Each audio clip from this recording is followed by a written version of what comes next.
Friends good morning. Knowledge today topic వచ్చేసి intermediate chemistry atomic structure part 3 first year అనమాట. Let's start the topic. In this lesson main points: electrons revolve with fixed powers in radius circular orbits according to the Bohr sample.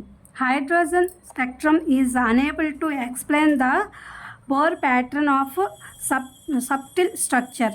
De Broglie process that the dual nature applies to the light of the light is also associated with the waves length of liquid cells. Lambda is equal to h by mv is equal to h by p. M is equal to the cell mass, v is equal to cell speed, p is equal to monetary speed.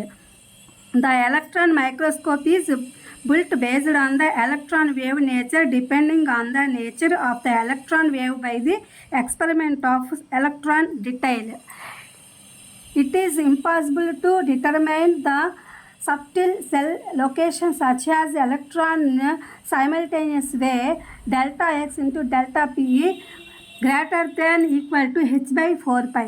The concept of Bohr fixed fractions is not correct as per the rule of Heisenberg. Quantum mechanism describes the microbial cell within nature of the nature.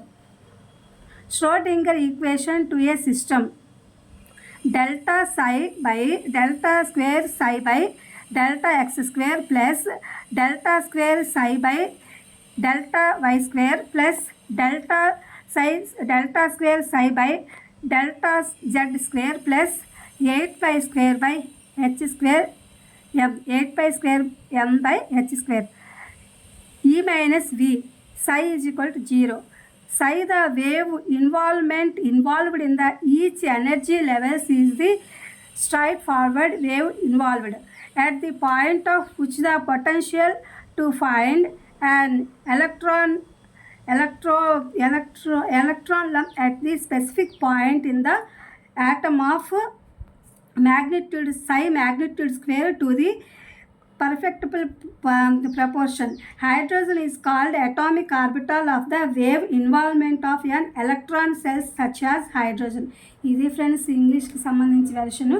ఇది మనము ఈ యొక్క atomic స్ట్రక్చర్లో నేను part 3గా దీన్ని upload చేస్తున్నాను. ఇదేంటంటే మనకి ఒక్కొక్క శాస్త్రవేత్త ఏ విధంగా అయినటువంటి వాళ్ళ యొక్క ప్రయోగాలు ఇక్కడ పెట్టారు అనేది ఈ యొక్క ప్యాటర్న్ అనేది మనకు తెలుస్తుంది. ఇక్కడ బోర్ నమూనా ప్రకారం ఎక్కడైతే స్థిర వ్యాసార్థాలు గల వృత్తాకార కక్షలో నిర్ణీత శక్తులతో ఎలక్ట్రాన్లు తిరుగుతూ ఉంటాయో, అంటే ఎప్పుడైతే మనం యొక్క కేంద్రకం అనేది ఉంటుంది కదా, ఇది ఒక ఎలక్ట్రాన్ అనుకోండి, దీని యొక్క కక్షలో మాత్రమే ఈ యొక్క వ్యాసార్థంలో మాత్రమే ఇది ఎలక్ట్రాన్లు తిరుగుతూ ఉంటాయి. అంటే మనం ఎప్పుడైతే ఈ హైడ్రోజన్ వర్ణపటం అని మనం అంతకుముందు పార్ట్లో చదువుకున్నాం కదా, ఆ యొక్క సూక్ష్మ నిర్మాణాన్ని బోర్ నమూనా బోర్ అనే ఆయన వివరించలేకపోయాడు అనమాట. అది ఎందుకు అలా జరిగింది ఏంటి అనేది, ఆ ఎలక్ట్రాన్లు నిర్ణీత శక్తులతో తిరుగుతూ ఉంటాయనేది ఆ హైడ్రోజన్ వర్ణపటం అనేది ఆ యొక్క సూక్ష్మ బోర్ నిర్మాణాన్ని బోర్ నమూనా వివరించలేకపోయింది అంటున్నారు. కాంతి వలనే పదార్థానికి కూడా ఏముంటుందంటే ద్వంద్వ స్వభావం, 2 స్వభావాలను కలిగి ఉంటుందని చెప్పి డి బ్రోగ్లీ ప్రతిపాదించాడు. డి బ్రోగ్లీ అనే శాస్త్రవేత్త కాంతిని ద్వంద్వ స్వభావం వర్తిస్తుందని, అలాగే పదార్థ కణాల ద్రవ్య వేగానికి తరంగ దైర్ఘ్యానికి సంబంధం ఉంది, రిలేషన్ ఉంది. ఈ యొక్క వేవ్ లెంత్ లిక్విడ్ సెల్స్ అనే దానికి ఇక్కడ ఇచ్చారు. Lambda is equal to H by M is equal to H by P. ఇక్కడ ఇచ్చిన ఈక్వేషన్ ఇక్కడ ఇచ్చారనమాట. ఎం అంటే ద సెల్ మాస్, అంటే ఆ సెల్ యొక్క ద్రవ్యరాశి. వి అంటే సెల్ యొక్క స్పీడ్, అంటే ద్రవ్య వేగము. పి అంటే మానిటరీ స్పీడ్, అంటే అది ద్రవ్య వేగంలో ఉండేటువంటి దాని యొక్క స్పీడ్ అనమాట పి అంటే. అలాగే ఎలక్ట్రాన్ వివర్తనం అనేది ప్రయోగం ద్వారా ఎలక్ట్రాన్ తరంగ స్వభావం నిర్ధారించబడుతుంది. ఎలక్ట్రాన్ తరంగ స్వభావంపై ఆధారపడి ఎలక్ట్రాన్ మైక్రోస్కోప్ అనేది నిర్మించబడింది అని చెప్తున్నారనమాట. It is impossible. ఈయనేం చెప్పాడు ఇంకొక ఆయన, ఇది సాధ్యం కాదు, అది ఎలా నిర్మించబడుతుంది, ఎలక్ట్రాన్ వంటి సూక్ష్మకణ స్థానాన్ని ద్రవ్య వేగాన్ని ఒకేసారి ఖచ్చితంగా ఏకకాలంలో ఎలా నిర్ణయిస్తారో అది సాధ్యం కాదని ఈయన ఇంకొక ఫార్ములా చెప్పారు. Delta X into delta P greater than equal to H by 4 పై అనే ఒక దాన్ని ఈయన ఇక్కడ తీసుకొచ్చారనమాట. అలాగే హైసెన్బర్గ్ అనే ఆయన ఏం చెప్పారంటే బోర్ స్థిరకక్షల భావన సరైనది కాదు అని చెప్పి ఈయన అంటున్నారనమాట.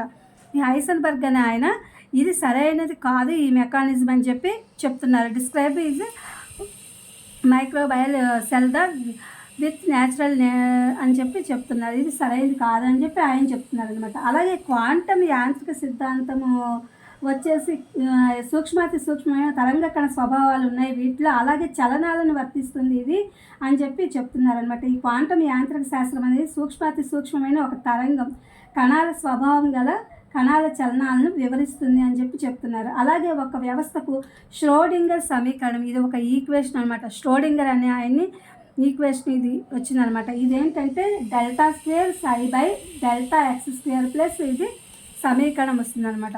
అలాగే ఇక్కడ సై అనేది తరంగ ప్రమేయము. ఇది సై అంటే ఏంటంటే దీని యొక్క అర్థం తరంగ ప్రమేయము.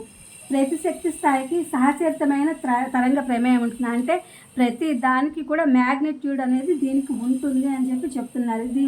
ఈ సై అంటే ఏంటంటే ఇక్కడ మనకి కొన్ని గుర్తులు ఇచ్చారు కదా, ఇక్కడ ఆ గుర్తులు ఇచ్చిన దాంట్లో ఇక్కడ ఈ సై అనేది మ్యాగ్నిట్యూడ్ తరంగం అనమాట. ఇది ఎలాంటి దీని యొక్క శక్తి స్థాయిలు అనేది అది ఆ కణాలు తరంగ ప్రమేయం ఉంటుంది అని చెప్పి చెప్తున్నారు.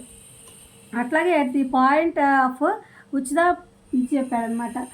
పరమాణువులో ఒక నిర్దిష్టమైన బిందువు వద్ద ఎలక్ట్రాన్లు కనుక్కునే సంభావ్యత, ఆ బిందువు వద్ద దాని యొక్క మ్యాగ్నిట్యూడ్ అనేది ఎలా ఉంటుంది అది స్క్వేర్ చేస్తారనమాట.